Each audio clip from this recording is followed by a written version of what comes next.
I'm Leanne Searle from American Fork, Utah. But today, I am a woman of Philadelphia, and I am proud to be one. Today, we are going to be making Philly apple chicken. Chicken is one of my favorite things to eat, and we eat it quite often.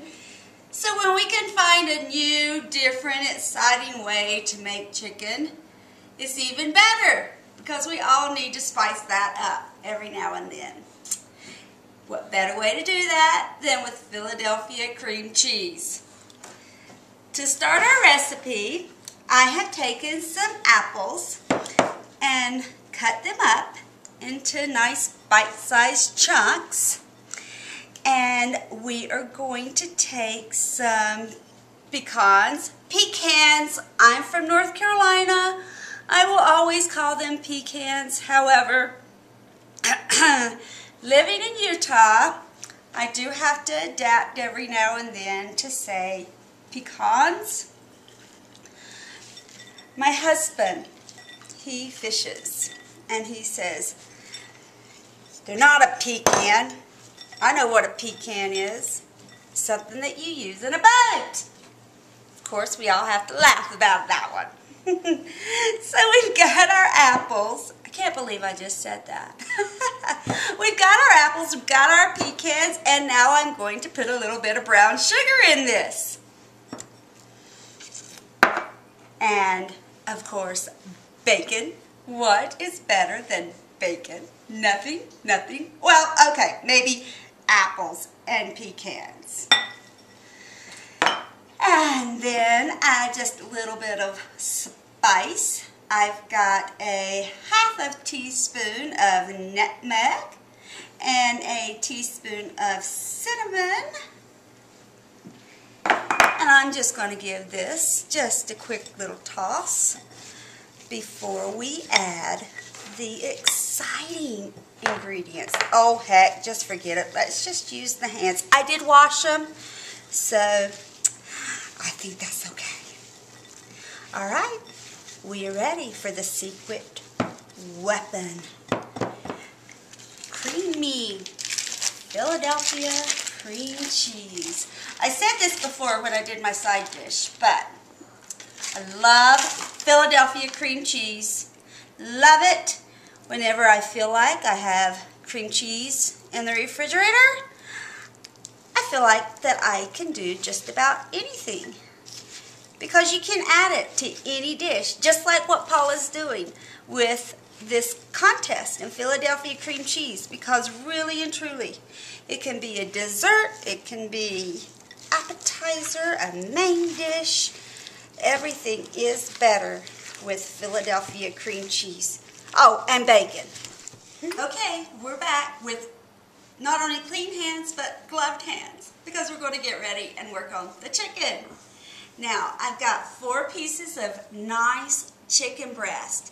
And on these, you really do want to get the nicer sized chicken breast, because what we're going to do is we're going to cut a pocket inside of the chicken breast here, okay? Now, I've saved one out so that I can show you guys how to cut the pocket in. You know, and it's okay if your knife, you know, goes out the bottom or the back. It's okay. So I just lay my hand on top of it right here, and then a nice sharp knife, and then you just slide it right in underneath. And see how I'm turning the knife there? See, and it's just going to cut a nice little pocket in. And I want my hole to be just a little bit larger, because I'm going to have to put a spoon down in there to get all those great, wonderful apples and pecans in there. So I'm just going to make my opening just a little bit larger. And if you can see in there, I've got quite a nice pocket. See my knife coming through right there? Okay, now I'll show you the underside. Okay, now the underside, you know, it doesn't look the greatest, and there are holes in there, but that's that's okay, because when it comes out, it's going to come out the bottom, and by the time you spoon it onto someone's plate, it's not going to matter. So I've got another baking sheet right here, and I'm just going to pour just a little bit of melted butter right on the baking sheet. Okay, there we go. Now, ready to stuff this chicken. Here we go. I've got my 2 spoons, and I've done this also with a like an ice cream scooper, but a mini one, and that works really well too. But you want to get this right in there, and you know, it's okay to make a little bit of a mess, because hey, we clean up, we make a mess, we clean up, and it's all about fun.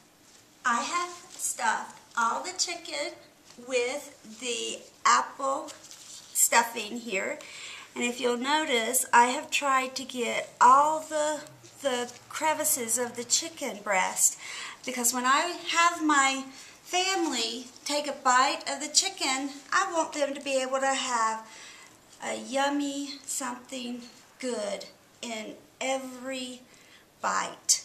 Now what I am doing is brushing on just a little bit of mayonnaise on each of the chicken breast. And I'm going to put together the crumb topping. The crumb topping is just very, very simple, and it's a pecan crusted topping. And what we're going to do is put in a Ziploc bag. I've got cornflakes right here. I had to think about it for just a second. Cornflakes. And the reason why I have a rolling pin out, and it's not to hit my husband, cameraman, on the head whenever he makes me mad. No! It was to crunch up the cornflakes. Nice and easy. Oh, he's giving me the look. I better stop right now. Right on behind. Okay, now I've got the cornflakes in here. Now I'm going to add my pecans. I'm going to add the rest of my parsley, and then the remainder of my melted butter. And that's just going to kind of help things hold together here. Now, I'm just going to mix it all together, and then I'm going to put a generous amount on top of each chicken breast. So, I'm just going to take my scoopful in my hand and just press it right on. Hi, I just got the chicken out of the oven. It smells unbelievable in this kitchen. It smells just like a crisp apple pie. Oh, it is so good. I cooked the chicken on 350 degrees. It took 40 minutes to get this cooked. I cannot wait to dive into it. This is so wonderful. I cooked up the leftover apple stuffing on the stove top, just in a saucepan, to serve on the side. Oh my goodness, you can never get enough of this topping. Now we're going to bite into this wonderful, delicious chicken. Look at that. Look at how full those apples are with the cream cheese that's just inside of it and the bacon. Oh, yum. And the pecan topping. It is so, so wonderful. Thank you so much for letting me do this and show this recipe to you. See you next time. So good.